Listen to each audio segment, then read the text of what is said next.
Hello दोस्तों, हम आपके लिए लेकर आए हैं पाकिस्तानी मीडिया का एक और लेटेस्ट वीडियो।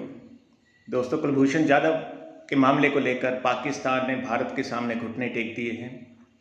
भारत ने आईसीजे के ज़रिए, इंटरनेशनल कोर्ट ऑफ जस्टिस के ज़रिए पाकिस्तान को मजबूर कर दिया। पाकिस्तान की इमरान खान की हुकूमत ने संसद में एक कानून पास किया जिसके तहत कुलभूषण जाधव को मिलिट्री कोर्ट द्वारा दी गई सज़ा के खिलाफ अब अपील करने का अधिकार हासिल होगा। इस बात पर पाकिस्तानी मीडिया बहुत तिलमिलाया हुआ है।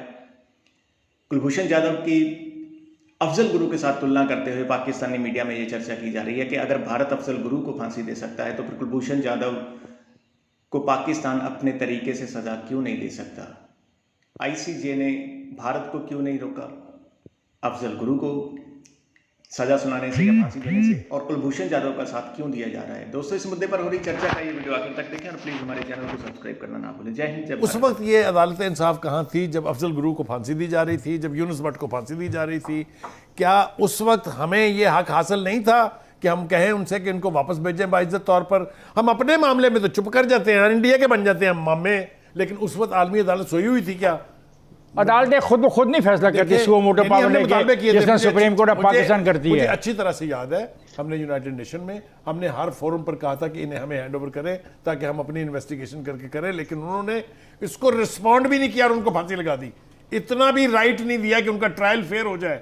एनीवे, देखें, दो बातें हैं। कुलभूषण वाली बात जो है, इसने हमारे स्टेट की रिट, जिसके हम सुबह से शाम तक चीख चीख के पुकार रहे होते हैं, हम हिंदुस्तान की ख्वाहिश, उसके डिमांड, उसके मुतालबे के आगे बिल्कुल लेट गए हैं। और जिस शर्मनाक तरीके से ये कानून पास किया गया है, अगर पीपल्स पार्टी की और नून लीग की हुकूमत होती, इसी पीटीआई ने कहना था कि ये गद्दार वतन है, ये मोदी के यार हैं और ये पता नहीं क्या क्या है। इसके ऊपर पीजे साहब से भी मेरी दरखास्त है कि खुदा के लिए इसके ऊपर नेशनल अप्रोच हमें अडॉप्ट करनी पड़ेगी। Please let's be very honest. हमारे भी एजेंट्स इंडिया ने पकड़े हुए, वो कोई इस पे बात नहीं कर रहे। हमने एक पकड़ के पता नहीं आसमान फाड़ दिया, पता नहीं हमने क्या पकड़ लिया है। और यार, ये पकड़े जाते हैं, उनके भी पकड़े, हमारे भी पकड़े जाते हैं। आपका सबसे बड़ा यहाँ सीआईए का ऑपरेटिव पेशावर जेल में जब शकील अफरीदी को तोड़ रहे थे, अमेरिका ने बात ही नहीं की, सीआईए ने बात ही नहीं की, हम शोर करते रहे। देखें, बात सुने, हमने जाना है इंटरनेशनल स्टैंडर्ड्स पे और उनमें जाना है कानूनी तौर पे। हिंदुस्तान की बिल्कुल बुखारी साहब सही बात करते हैं, वो वायलेटर है हर यूनाइटेड नेशंस की रेजोल्यूशन का, it's starting from Kashmir to any resolution including the water. The question is, हम इतने सेंसिटिव से इशू को पार्लियामेंट में ला के हमने बहुत बड़ी गलती की है, क्योंकि ये चीजें जो होती हैं ये सिर्फ इंटेलिजेंस तक महदूद रहती हैं। आप किसी सीनियर इंटेलिजेंस, ये बैठे जावेद से पूछ लो, ये बातें नहीं निकलती इस तरह।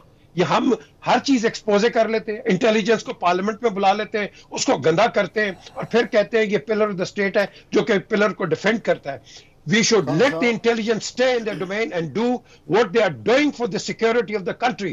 आप इसको बता के उसको आजाद कर दिया, उसको छोड़ दिया। Don't forget. एक खान साहब, वो किसी शायर ने खूब कहा था, बक रहा हूं जुनून में मैं क्या क्या, कुछ न समझे खुदा करे कोई। पूरे का पूरा बयानिया बदल गया है। ये मेरे ख्याल से पीटीआई की गवर्नमेंट की हिस्ट्री का सबसे बड़ा यू टर्न है कि वो ये कह रहे हैं कि शरारत, टेररिज्म की जन्म लेती है स्कूलों और कॉलेजेस से। फॉर गॉड सेक, आप मुझे बताइए कि ये how can you expect this? लेकिन अगर आप हकायक पर जाएं तो पीटीआई की हुकूमत पहले लेटी टीएलपी के आगे, फिर लेट रही है टीटीपी के आगे, और आगे जाने अल्लाह ताला ये क्या क्या करेगा।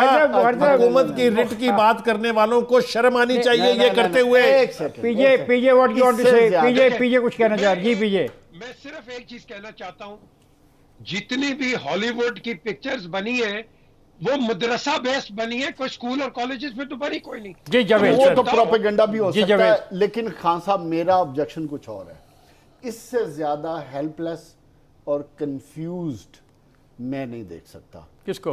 फवाद चौधरी साहब को। पहले हमारे प्राइम मिनिस्टर हेल्पलेस थे माफिया के हाथों, कि वो माफिया के हाथों जकड़ी हुई हमारी सोसाइटी और वो कुछ नहीं कर पा रहे थे। आज हमारे फवाद चौधरी साहब ने, वजीर दाखिला है हमारे, नहीं, हमारे इंफॉर्मेशन मिनिस्टर, इतना हेल्पलेस रियासत को डिक्लेयर किया है। वो कहते हैं कि रियासत फेल हो गई है इंतहा पसंदी को कंट्रोल करने। लेकिन वो कहते हैं इंतहा पसंदी मदरसों की नहीं है। मैं कहता हूं जहां की भी है, रियासत को रियासत के तौर पे एक्ट होना चाहिए। आप अंदर से कितने भी चैलेंजेस का एक सेकंड उन्होंने का फेल हो गई है। आप बयान उनका पढ़ें कि उन्होंने फेल का लफ्ज़ इस्तेमाल नहीं किया। नहीं, उन्होंने कहा नरम अप्रोच की वजह से रियासत हमारी काम नहीं कर पा रही। आपको इस तरह की अपाहज स्टेटमेंट नहीं देनी चाहिए जिससे जो लोग इस मुल्क में इंतशार फैलाना चाहते हैं या डिक्टेशन देना चाहते हैं या ताकत के जोर पे रियासत की रिट को चैलेंज करना चाहते हैं, आपके बयान से उसको तकवीयत मिली है कि आप कमजोर हैं, नरम हैं, आप उनको हैंडल नहीं कर सकते। मुझे तो एक बात मुझे एक बात समझ आ गई है, ये राइट विंग वोट जो है इसको प्लीज करके अपने साथ मिलाना चाहते हैं। एजाज चौधरी का बयान याद रखें, जो सेनेटर हैं, जिम्मेदार आदमी, उन्होंने कहा था टीएलपी के साथ हमारा सियासी और इंतखाबी इत्तेहाद हो सकता है। सियासत करें, not at the cost of रियासत। स्टेट की रेट का मामला वहाँ पर आता है जहाँ पर कोई पाकिस्तान की सालमियत के ख़िलाफ़ काम कर रहा हो, जहाँ पर कोई पाकिस्तान के सिक्योरिटी इदारों के ख़िलाफ़ काम कर रहा हो, जहाँ पर कोई गैर मुल्की एजेंट जो है वो पाकिस्तान के ख़िलाफ़ सरगर्म अमल हो।